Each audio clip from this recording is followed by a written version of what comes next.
quand Jésus parlait du scandale, scandale les koya. Il y a des gens pour se faire plaisir, yemo n'a pas besoin d'aller. Abandi on s'est masturbé, hasard on s'est filmé. Vous savez, la plupart de batuniens sont exposés dans le sex tap. Mais qu'est-ce que dit la Bible? La Bible dit l'esprit est bien disposé. Papa Segon, les gens vont dire car sex tap, nous avons un problème à cupidité. Donc, azana le koso bon comme pas possible. Mususu bomoni ena na sex tapte, mais c'est un impudique à kena même type bandumba. Satan a koluka attaché muto batu bana na confiance na ye. Papa surtout net comme na période d'élection où je forme aux enfants de Dieu. Les politiciens font des choses. Batambola bani takala. Papa Satan a pu abatu musu biloko kendola la ne bembe. C'est pas elle d'ailleurs, eza yete. Mais bah, ciblé parce qu'il est l'heure que le peuple de Dieu soit sauvé par elle. Nous avons tout vu dans ce travail. Ce Jida qui n'a poison, moi, Malonga, n'a bomandé sous la poison. Il n'acceptait pas voir l'ampleur que Jésus avait. Dans le problème, il y a moté Mamabé et bandit depuis Jésus. Les loga qui tient pasteur, les bosses comment déranger va tout ça. Namboko toza, namokilio toza, maman, nozo la nangana, atosombi alaska pamba comme président. Papa, ba criminel, ba bomara, ba tout, ba yebi place au lala, ne na te kai plan. Le seul vrai confident, c'est Jésus-Christ de Nazareth. Amen. Ko blaguete, muninga malamu eza Jésus. Yo bimisi ba toi mais la meilleure que monter mama be po ya ngwazo luka futela mwana minerval. Donc ako bombo po nango. Ya yo mona mibali ba ya rapano na miso camarade no ka soleki na kitoko. Oyebi oyo sale na mutema. Sois discrète. Attention keba na vie. Keba bomba mara mususu. Yo mtoza na likanisi ya ko empoisonner bato. Yo bomi muninga na poison. Attention que liwano ezala plus que poison. Otie la rabaninga ba poison, otinde la rabaninga ba criminel. Liwana bango yebani ya forme wana. Ya yo liwe yebani te.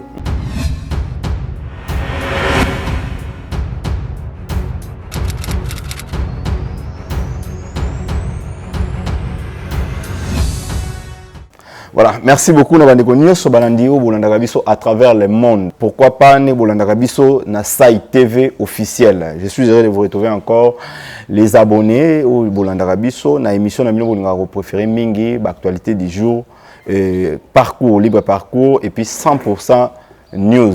Voilà, je suis avec un homme de Dieu par rapport à Manzambe za otambola, ils ont circulé à faire auto yebi aba ou publier basali na nzambe toyoki lisusu makambo wana ezongi to éviter qu'est-ce qui se passe na citation parce que to pemaki quand même na citation auto immoragio et katana ki ya ba publication et ya basali na nzambe mais toyoki yango lisusu to éviter est-ce que c'est vrai batumso bazo démentir yango batumso bazo ba c'est vrai fléau auto éviter so ezo ke na biso wapi. Alors je suis avec un homme de Dieu le prophète Héritier Imbole pour que tomeka ko parler yango lisusu tomeka ko éclaircir basali na nzambe par rapport il y a insanité, insanité, événement moko bizarre où tu vas vivre, tu vas subir dans les réseaux sociaux. L'homme de Dieu, bonjour. Bonjour, Papa Segon. Bonne santé. Oui, ça va. Je crois que vous allez bien. En tout cas, nous avons battu là. D'accord. Plaisir ya oyamba olisu parce que ba tebele ba sengaki ndenge tozomona prophète héritier te boni tozomona été en tout cas boyambela biso prophète héritier parce que ils a ba tebele o ba sepela koyoka yo ndenge lobaka de la part du Seigneur et ça la bango penda bien makasi. Voilà. Merci na bandeko nyonso. Je te demanderai aux ala brancher peut-être penser à Nzambe obima pona yo. Nzamba pambola. Voilà. L'homme de Dieu, tu as sur la publication, tu as au moins trop, en tout cas, tu as un site TV officiel. Tu as au moins trop, Makamboyo, il y a la publication, il y a la site Nzambe.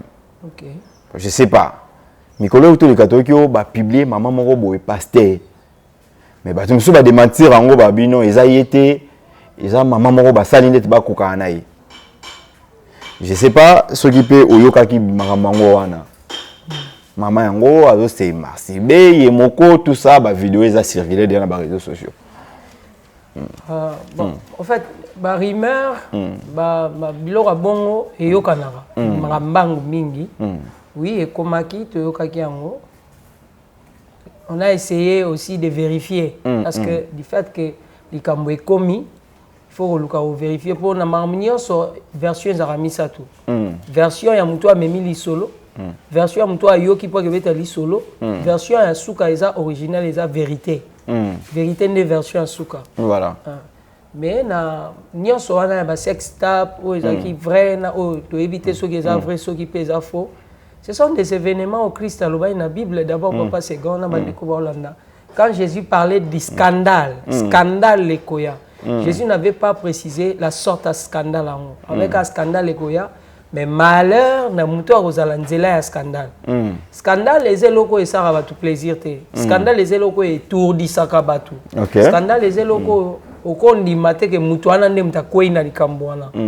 Parce que c'est un homme. Quand on parle Jésus, c'est un homme. Mais quand on parle Christ, c'est un roi. Ce qui est soit Nzambe, ce qui kaka tolobele Nzambe, toloba parti moto ayoka inzala. Toloba parti moto ayoka iposa maya que c'est une femme samaritaine. Donc les besoins on zoto ebotaka et koki ko créer pe ba scandale ya modèle wana. Il y a des gens pour se faire plaisir, yemo na ba besoin nae, abandi on se masturber, aza on se filmer. Pour amitala. Je me permets, permettez-moi, peut-être ça peut mal sonner.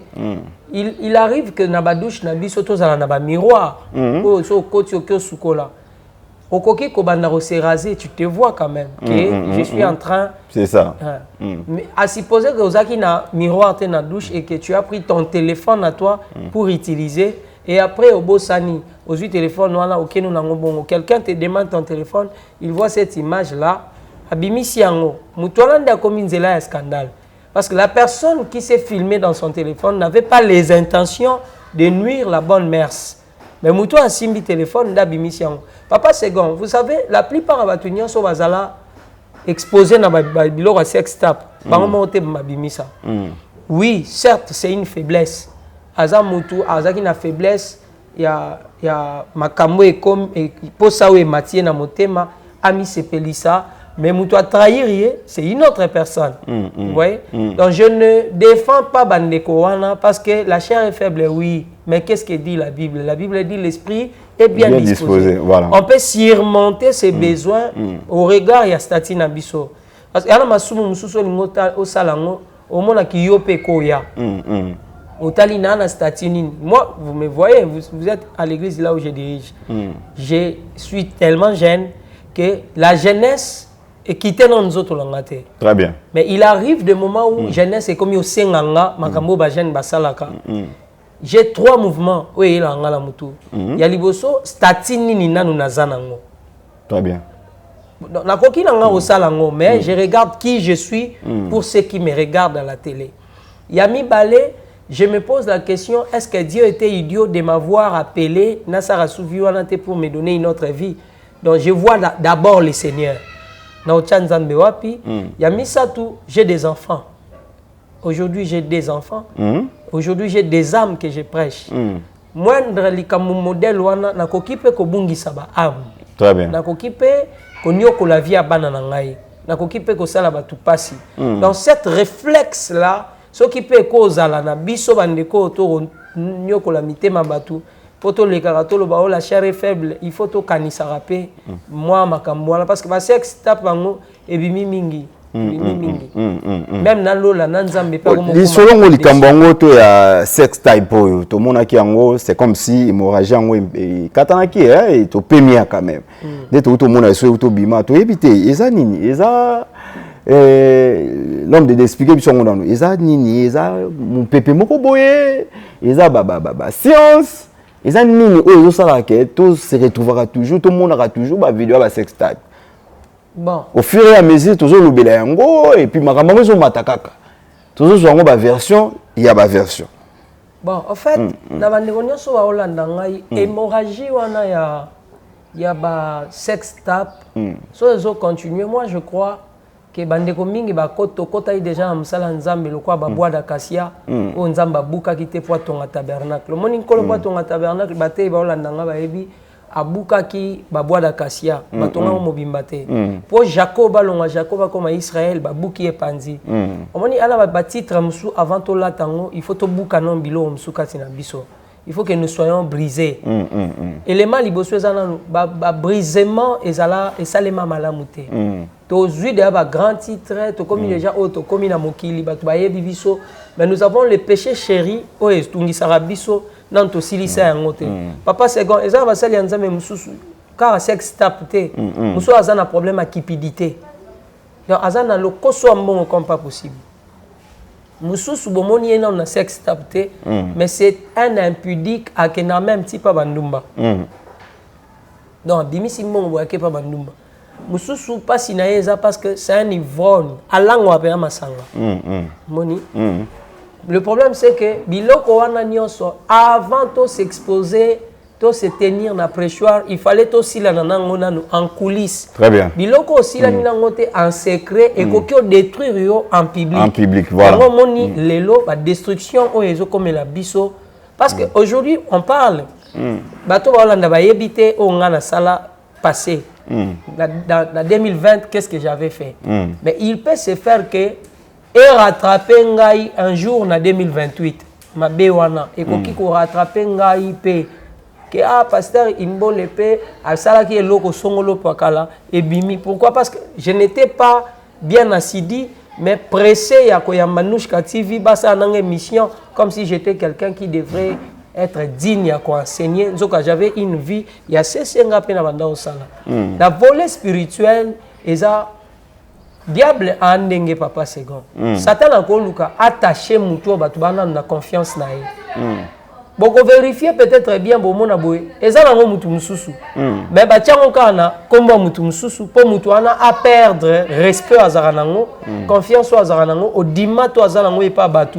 Ekita, crédibilité na ekita. Pour milimo nzambe il fallait bika na maboko ne ebika lisute. Donc veut dire Satan a eko yini sabino mutu. Donc abimisi elomo mutu ana sali yango te. Bobo inaye kaka bo pousa supermen na nzambe nete. Mais là-bas oyo eza penza ya solo oyo elandani successivement et kokipe kozala que monde à ténèbres apesi bango principe apesi bango condition wana que non bolakisa batu ba mutakala na bino pour créer d'attirance bolakisa batu ba mutakala na bino po bosala eza ba processus là ba principe. Le diable travaille toujours avec des conditions à quoi imposer au likam au moins osali affiche boy aisho chelo hotel dollar ba chali sumoko ba che pyramide ndenge monde to mona bandeko mususu Satan yebisi c'est masturber ngala yebi mutu mona limité na 10e rue ba mibali bokenda kuna se masturber azui semence nae akenango voyez donc pona bandeko mususu eza une manière ya tambino botala mutakala nae kuna na monde na bango yazo mata bana nzambe bazaka na besoin otinela na vidéo wana voilà hypnotiser yo avant l'album ne bima yo tala mutakala ne nzoka o captiver maele na yo avant ça likambu songolo papa surtout ne to comme na période d'élection où je forme aux enfants de Dieu les politiciens font des choses batambola ba mitakala onde ozomona boy akotambola bino okenda voter mutu musu nozui hypnose ne loko ya salaki wana ozomona. Comment un papa responsable a kokyo bimisa, je m'excuse pour le terme peninae, abandi ko se filmer et puis il est à l'aise que semence nae bino yo sobomoni yango ba sali sex tap. Or j'aime ezana sewana aozwa bino makambo boye bate. Donc na volé wana pe et ça les mara ba obligation Satan a fait ça. Papa Satan a fait abatu busu biloko kendo la ne bembe. Coucher ne bembe. Bimala mutu aliboma sala besoin ça bo po ebiso tika mutakala elo nini osa je m'excuse pour na terme quoi mutakala ndeko ba Hollande bali. Voilà, mais par rapport il y a vidéo à Serge Tapoyo l'homme de Dieu batu ba pensa ki keza Moussa Nzambe maman na biso or eza bamso ba na confusion eza yete boy maman na biso Rose mais siko pourquoi ba cibla ki mingi maman na biso Rose Moussa Nzambe parce que on dirait plus c'est comment surtout il y a binonde et comment mabekoleka oui il y a binonde comment toujours donc ils na ba conséquences na ba interprétation moko mais pourquoi ba tu ba cibla ki mingi du côté à Moussa Nzambe je sais pas par rapport à l'analyse na bon ba tu ba cibler d'abord maman pour une raison de na lobby elle a une grande mission. OK. c'est une mère pour moi qui je respecte beaucoup. C'est pas elle d'ailleurs, eza été. Mais bah ciblé parce qu'il est l'heure que le peuple de Dieu soit sauvé par elle. Ok. So bomoni makambo boy, c'est que Nzamba pointé mutu wana, apesi mission au Satan alinga bundisa mission na ye na jara babiloko. Ok. Poso botali vidéo wana, bomona ke mutu wana baza te kokokana te. Yaza na point noir wa la maman nana même pas. Ouais. Et ara juste que bana Nzambe il faut bokeba. Que Satan a aya ko suyer image à muto yo banda opé sa confiance. Pour la confiance est pas naé au moment où la particularité que c'est. Papa c'est gon tozan segé pas. Ngai comme église au centre de guérison et de paix. Particularité dans les cas où c'est compliqué, cas spirituel, ba bundisa muto asara ba insomnie, malade nini. So boye na muto na awa. Particularité na biso yango na obika. Siko omona mutu moko ya bongo azana kawana Satan ke bimisa sex tape ya héritier par exemple. Au lieu ayana landele na malade ya komi olandela sex tape. Or le biko na ye na période wana Nzamba tiaki na mabongo nanga. Donc je dis aux enfants de Dieu surtout bato asambela na la manne cachée par maman Rose. Ne suivez pas toutes ces choses, c'est votre temps de bénédiction. Parce que Satan a alingi a souillé image ya maman inutilement pour binobo beaucoup m'a distrait pour rater tant na bino à visitation. Papa c'est gon eza bongo. Donc Satan a lingika a embrayé ba na Nzambe inutilement pour ba comme embrayé et puis décourager ba Nzambe ko sambela botala ba comportement ba sai na Nzambe bilomo abo. Oui. Botala comportement ba sai na Nzambe. Nous allons na volet positif. Mais na volet négatif papa c'est gon. Église ya Nzambe pe bandeko ba Olanda biso, il faut ba atteindre niveau de maturité. Ba chrétien faut ba kola. OK. Je me pose la question, quand la Bible parle de 3 ans Esaïa Tambola Bolumbu, c'était comment? Oui, c'était le principe que Dieu l'a donné. Ce qui wana boloba Nzamba pesa ke principe na ye soupa Ézéchiel. Nzamba pie principe abikende botala mwasi ndumba. Nzambe mtatinde botala mwasi ndumba. Pesa mwana na kombo Lori Shama. Azong se sous deuxième fois bota sous na mwasi ndumba. Siko ba mona Ézéchiel osola na mwasi ndumba. Bota na mwana na pesa kombo Lo Ami 2 fois mobimba. Imaginez papa na ngai. Ça serait quelque chose nkolo akobete la bino film. Très bien. Je rectifie, c'est le prophète Osée qui était parti donner la naissance dans mwasi ndumba. Vous voyez papa. Donc et à la makambo les chrétiens, les enfants de Dieu doivent aussi nous pardonner. Pourquoi nous pardonner? Parce que Paul a qui ne charde, Élisée a qui n'a libandi, Moïse ne parlait pas facilement. Tout homme de Dieu a un défaut. Oyo, église, faut l'imbisae. N'obligez l'église et l'imbisa, bisoté. Mais je vous en supplie. Boya, quand vous avez des problèmes, bisoto, oh là, la te boutou mobimba, on la prière. Voilà. Mais quand le pasteur a un problème avec un fidèle, papa c'est bon. Est-ce que tu as un parquet? Ah bon? Oui, tu as un parquet à Kangisinga. Un problème ni pour l'homme de Dieu. Oh. Bah tianga na parquet na lala na parquet na ciment boy pas mondimi et puis pas n'importe quel mondimi. Mondimi on a sala 10 ans ya olandela ye na simba bamba sune boy na maboko. Mais le fidèle m'a fait arrêter. Il ne m'a pas pardonné. Pourquoi? Parce que j'étais pont entre Yéna Moutoumombo, il fallait ça là-bas, voyage à Banané. Je lui ai dit, juste montrer, agence telle peut va ça là, à quelle agence voilà ma camé perturbé, coronavirus et yé, bah il y a eu un temps où bah voyage les acquis souté, à Kangaï bah frontière. Le monsieur a vu que le document a été tourné, le monsieur a fui. Moi, le fidèle m'a fait. Quel est ce fidèle qui m'a fait arrêter? Un fidèle qui était déjà mort. Un jour, Nabima Nanda Kunaye, 1h du matin. Pour na kio samela, pour na yaza ya kulala, bouba benginga la ke prier. Mais quand Ameminga Libosoa juge, à cause de l'association des malfaiteurs, papa na lela. Nathalie Nabi, nanya tienga lelo Libosoa juge. Mon nimio, oh ngai na ufuka mana butu moi. Elle a des problèmes à finance dans Sambeli. 10 ans, je l'ai encadré, elle et ses enfants. Les lois tiennent à la tribunal. Les fidèles ne nous pardonnent pas. Quand eux, ils ont des problèmes, ils vont confesser par la bisso. Papa n'a kota qui loge, papa n'a simba ekisi, papa n'a longola ezemi. On garde ça dans nos cœurs. Mais quand c'est nous qui tombons, Kongo mobimbe oyeba, mokili mobimbe koyeba, quand c'est nous qui commettons de fautes, Imaginez que même Likambo, c'est pas Maman Rose. Mais déjà, ça touche de couches. Tu vois? Combien des gens qui sont en Europe m'ont bloqué dans le téléphone? Quand on est dans la émission Internet. Pour quelle raison? Plusieurs m'ont bloqué. Plusieurs ne m'appellent plus. Les autres qui m'appellent, c'est ceux-là qui aiment la parole du Seigneur que les prophéties. Depuis Karabandol, le prophète, une personne, je lui ai dit, je ne ferai pas parler Dieu. Quand il parlera dans le pouf, à bloquer. À bloquer. Yo, mon raté. Vraiment. Vous voyez? Donc, nous ne sommes pas des gens aimés. Bah, écoute, bah, oya, ma kolo, oya, na li papa, ah, na problème. Et belé, bah, ke, bah, poto, bah, yaka, la papa, ça me a no sunganga, papa, sanga visa, au sameli, akei poto. On a chrétiens profiteurs, non, chrétiens profiteurs, kakate, mais les chrétiens qui n'ont pas aimé Dieu. Okay. Nous n'avons pas dit que Bandimiba zali la biso redevable. Okay. Le but est que Bandimiba fout à biso. Mais bazala quand même na moi sans à comprendre qu'on nous appelle hommes de Dieu. Très bien. Une partie homme peut aussi faire des fautes. Une partie homme peut commettre des erreurs. Voilà. Une partie homme peut engrosser une sœur de l'église. Une partie homme peut faire bien aimer non, c'est normal parce qu'on met ça là bongo. Une partie homme et comment ça là que beaucoup de pasteurs ils le bitumba là mutumo pour à côté de l'église faire des désordres.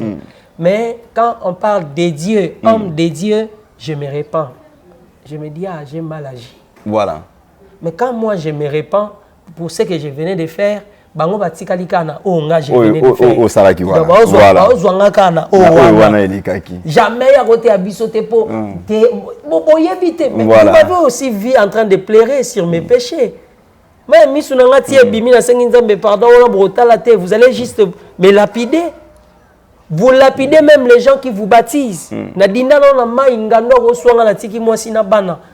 Mais quand on a traduit en justice, quelqu'un m'a écrit même dans le téléphone, Abi, ne me donne plus jamais de prophétie parce que je risquerais de te traduire en justice. Ah, Nabi, bon, d'accord, je ne t'écris plus. Nous avons tout vu dans ce travail. J'ai aujourd'hui 12 ans de ministère. Nous avons eu des gifles.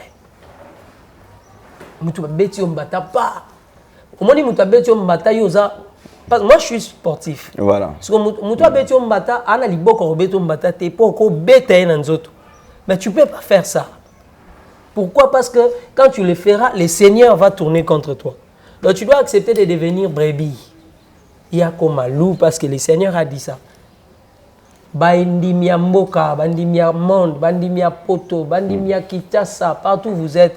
Si un pasteur te fait du mal et qu'il est ton petit frère, tu vas les pardonner seulement pour azome mama kilana yo. Voilà, il faut les pardonner toujours.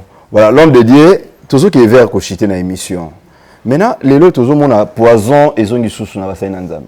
OK. Poison et zongi toujours ka o koto e o ya saraki muninga boy, o ya saraki boy, o ya lobaki boy. O je crois bien ozo mona yango na ba réseaux sociaux. Poison et zongi. Bon, enfin, entre les hommes de Dieu. Ouais. Séparation et ali. Je ne sais pas ce qu'ils ont nini et je ne sais pas les lots oyo basai nanzambe ba komi mal répété vie ba comportement toujours mon ba réseaux sociaux. Avis nous gozani par rapport à ça.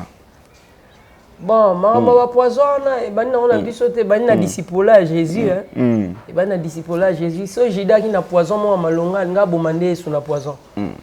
Moni jida ngati la pena sous poison parce que jida déjà à jalouser Jésus pour comme Jésus était. Son problème c'était il n'acceptait pas voir l'ampleur que Jésus avait.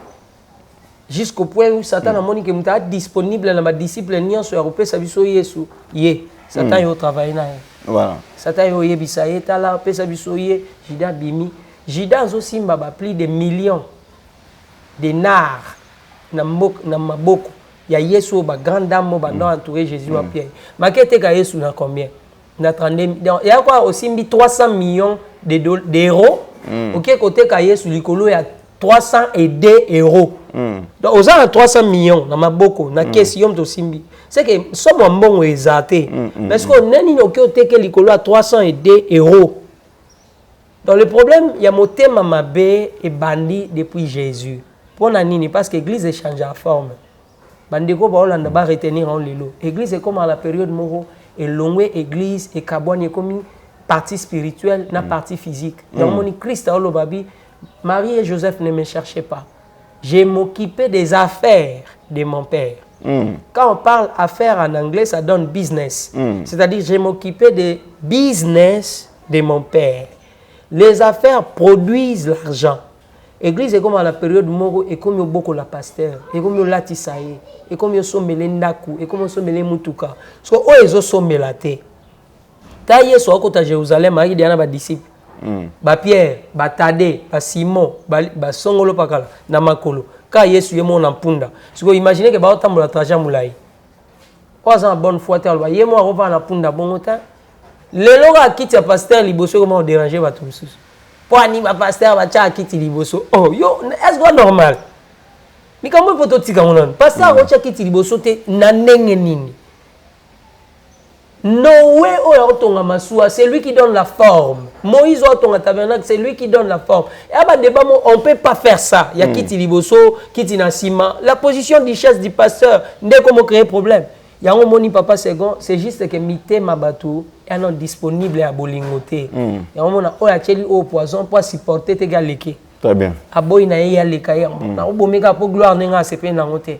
Na sepete ke na mboko toza na mokilio toza mama nozola nangana atosombi alaska pamba comme prudent. Comme prudent, si une chose de nouvelle s'ajoute dans ta vie, tu dois augmenter ton niveau de prière. Parce que quand nous avons un studio, nous avons 3 chambres salon et déranger qui m'a mutumo. Oui, bité oazo kana go sala yo. Papa ba criminel ba bomara ba tu ba yebi place olala ne na te kai plan. Na te kai plan. Mutu apemen na yo benga confident. Le seul vrai confident c'est Jésus-Christ de Nazareth. Amen. Ko blaguete, muninga malamu eza Jésus. Papa, pesanga une minute sur le cambo solo. Nazana 20 mains. Église ezaki na 20 mains. Ezana musosote. Elle était tellement belle qu'elle pouvait avoir, je suppose, de 25 ans, 26 ans. Moi, je suis Koufi. Vision te ebembe solo.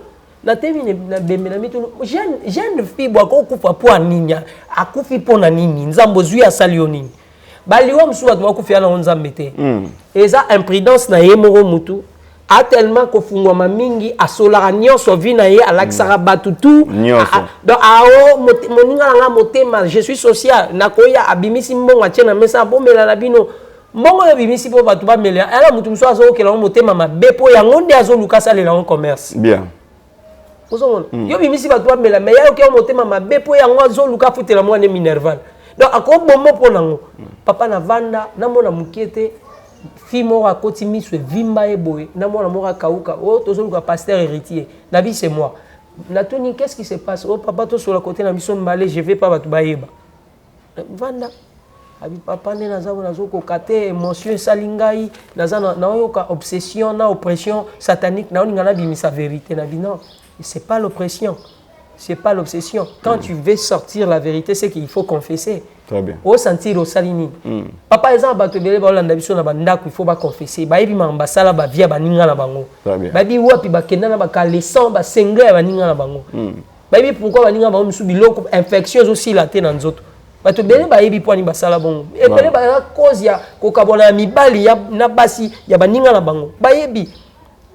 La sœur me dit papa second alobi et ben mémoire moni kuna oleki boye ben mémoire ezabi oui na leki yango moni mo santo tinanga la tele manata abi fi wana wa kufi camarade na ngai intime ngai mutu na bomi papa na sutuka na bi obomi mutu na neni abi na tela ki e eloko ka po e bouger mental po akufa te po mibali nyoso soto vani ba ya ka apane ya yo mona mibali ba oyaka pano na miso camarade no ka soleki na kitoko oyebi oyo sale na mutema sois discret sois discrète attention keba na vie keba bomba mara mususu attention ozama mwa muke oya okufa papa lobi alingi danga olela mama na mama ya mutakufi aolela akangie na nzoto abimona na ngala omona mwana na nge pa na yo weka ndiba mama wazara otiki camarade no na nani otiki camarade no na pasi wana na mutema Et comme ça, qui a la vérité, que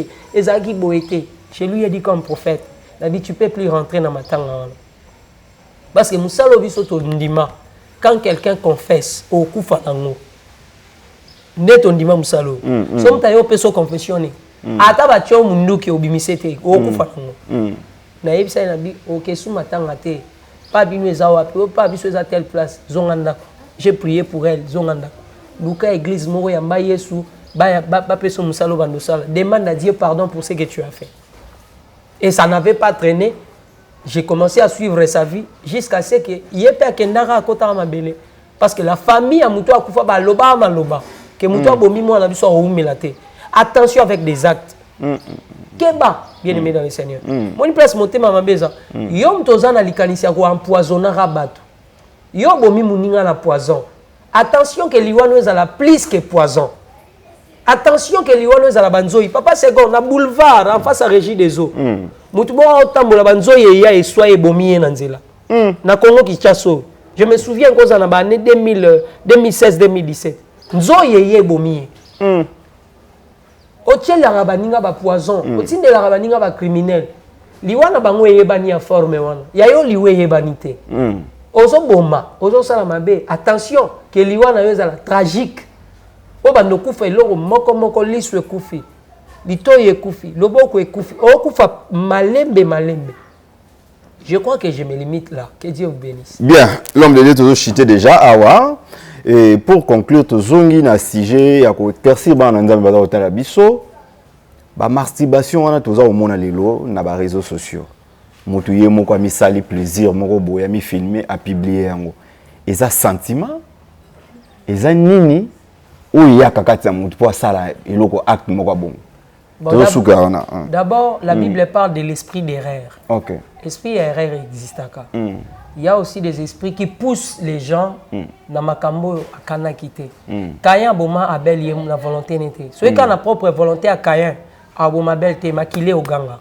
C'est parce que Azaïdi a moté Mayamabe comme on a que Muninga Nzamba agréé aïe ba désagréé. Satan a poussé la mauvaise foi, le diable intervient. Ok. Celui qui a moté Mamabe ça Satan a yak. Papa muta kozote moté Mamabe pauvreté et invitera kindoki facilement. Soza pauvre. Soit monter maman qui nous a facilement. Donc, esprit d'erreur n'est poussé à battre. Nous sommes tous passés par des erreurs. Nous sommes tous passés par des fautes. Tout ça là, faute nous sommes vendus. Au bandio la Seigneur, ce qu'on a l'ingénieur bang on a quoi ici na likambo neni. Nzoka, il y avait un esprit qui t'avait poussé. Ça t'a encore proposé. Parce qu'au conseil l'hôtel, Yobobia, ça pas d'accord. Film pornographique à Batou et vandi nango. Yomo ok na Google ko porno de blanc. Ça t'apporte la ondo komi. Au bandio ta porno ngo e se félicité au longoli. Au tali sumsus e longoli. Jusqu'à ce qu'il y a vraiment travaillé na aspect phosphorique na yo. Voilà. Ti a bando pousser kendo luka savon. OK luka savon. Longo la pantalon, on a comme il est faible. Longo pantalon, on s'est masturbé. Après, azu o yalingazo akene, on a vandi suko, mule mo santo andiole la vie na. Donc première option d'abord, il y a l'esprit d'erreur qui nous visite. Papa, est-ce que quand si bateau va botter na basi 4, so tuni ezai vanter no botter na basi 4, so il vanter na ngate ba circonstance à vie, bien une circonstance à vie. Or il y avait une main noire du diable ndé banda diriger a coopérer te na mwasi ya liboso pour comme la mwasi ya mibale. A coopérer te na wa mibale pour comme la wa ya misato. Lelo ndenga zawana siko a compter bana mutu mususu na yebi na kauka côté nga la koli ndeko mo aki na TV na nobi misali bana. Jour na biso zo bona biso oketa TV. Ata TV kana bana ni nyoso 16. Yaka si biso pe to za nkati. Avant de dire ça, on ne lala, buto comme mutu mutake pa bango. Neti yokuna OK lala te. Wana abaluka bisi papa, ngapi ka moi na na bote belé weneni. Donc ces exemples nous parlent tout ça la keba. Il y a des choses qu'on doit traiter et chasser. Le diable vient te dire moi si na yo te, zo oya pembe, yebisa bima yo moke zo moi si yango. Yo mo lingai. Pour lui montrer tes incapacités. Net pour la masturbation, sex tap, pasteur, maman pasteur, papa pasteur. ti okomana niveau ya olongoli panta o lisumu tragique o lisumu mulaiboy lisumu mona etindio ofungwa ceinture ngaka nga ceinture makasi ngata ofungwa ceinture après ofkitisi après ti okoma excité ti obanyokanisa banzoto abasi banzoto mibali yozo mona que j'éjacule sur une femme. Or, tu éjaculais sur un monstre que le diable t'a présenté, mis sous mon lit, mon athée. Tant que tu éjaculé, on a éjaculé sur Elima. Le diable te donne. Satan a qui dans moi si. Ah bon? Mais Lilith, comment moi si Satan a? Oh, papa. Lilith, comment moi si Satan a? Nahema, comment moi si ami balé. Quand on parle des femmes de nuit, mari de nuit, pour ni baloba en nuit. Les femmes de nuit, dans mari de nuit, ce sont des femmes spirituelles et mari spirituel. Pour mari de nuit, na femme de nuit, on a battu bien. Akoya on a moi. On a dit boyo ko coucher na moi si. Pouf, on sa boy. Au surtout qui on moni semence na. Et basi msuza mbali msuba. Ba femme spirituelle na ba mari spirituel na ba coucher na bango bongo. Nini bendi masturbation. Satan na moni ko na carence ya mutu mo. Tika na pesa yoye. Comment va na nzoto? Bae bele bana basi ba umela na basi te po ana mwasi ya molimo. OK. Yango amona mwasi ya nzoto lota ko finga mwasi ya nzoto. Mibale bomona ba autant à respecter basi te so la ndeli bien à la femme de nuit. Femme de nuit qui misara mwasi ya nzoto te. Agoza na ma traité mabe. Asimba ke te vie sexuelle na mbeto ezate. Na mbeto impuissant. Asa ke lorote mais na douche kuna puissant. Poni pour moi si na ya molimo ayaka wana. Et puis a finga moi si lokola a finga instrument. Poni ni pour moi si na o ya molimo azala l'aise. Basi pe bomona babanga mibalité ba insoumise. Beaucoup ont des maris spirituels. Donc à la place où azara soumise. Donc na butu so lali et que mobali nyana tout yeka afungwa minae bomona e kaputula nyonso glande de copère sécrétion. Na moibo ako coller mobali ya pesi mbata ko saka nanga te so lingi toke na ko bengelo mbila so la ndeli bango bien bana vraiment moyenge bena pambola. Voilà, merci l'homme de Dieu. On est arrivé à la fin de notre émission donc avec l'homme de Dieu le prophète Héritier Imbole. Échange autour nango par rapport à la compréhension na ba marambezo le kamingi na ba réseaux sociaux. Voilà. L'homme de Dieu un mot de la fin pour la partie autour de je crois bien bananzamba umesa na yo mingi surtout à peine Sai TV officiel bananzamba umesa na yo mingi pesa bango message à Souka par rapport à passage na yo et puis numéro de contact na lié à église pour na ba o bazana Kinshasa wa o balingi ba mona yo et puis ba ya kosambela awa na église autre et siko tozali. Gloire au Seigneur. Sai TV officiel que Dieu vous bénisse. Je suis votre frère Héritier Imbole, consacré prophète, dans la université numéro 5, derrière station Kobil, quartier Mososo, limité. Bandeko, peut-être Boza a besoin d'encadrement. Moi, mon problème, ce n'est pas la prophétie d'abord. Je prophétise quand Dieu parle. Je vois des choses quand Dieu me révèle. Je ne suis pas déjà, il faut qu'Aranamona. Quand je vois, je parle. Mais quand je vois, ça ne rate pas. Ça, vous savez quand même. Oui. Plus 243 82 654 500. Plus 243 au Tchécode Yambo Kalabiso 82 654 500. Sai TV officiel Nzambe Apambola Bino Apambola Pe Papa Segon. Merci beaucoup l'homme de Dieu. C'était là les prophètes Héritier Imbole en tout cas. Ils ont acquis bien sous ce que vous voyez pour que tout le de la part du Seigneur. Bon, continuez à s'abonner, à liker dans différentes chaînes en tout cas. Na Sai TV officiel, on a bino. Merci à partenaire privé à la chaîne Oyo, na Papa da Silva. Yamanie c'est Arlette Sai Maya. Donc en tout cas bon on a bino. Merci à Fatou Sai, merci beaucoup à Alia, merci à Odile Newgrass, Boza Ebele, Maman Koutou Vivine Sandala depuis Suisse à Kolanda Biso en direct. Pourquoi pas mon ami personnel Tison Bombeto depuis les États-Unis, en tout cas, vous s'abonner, vous liker. Merci à Jack Kanangila qui est derrière la caméra. D'ici là, portez-vous bien. On se retrouve au prochain numéro. Bye.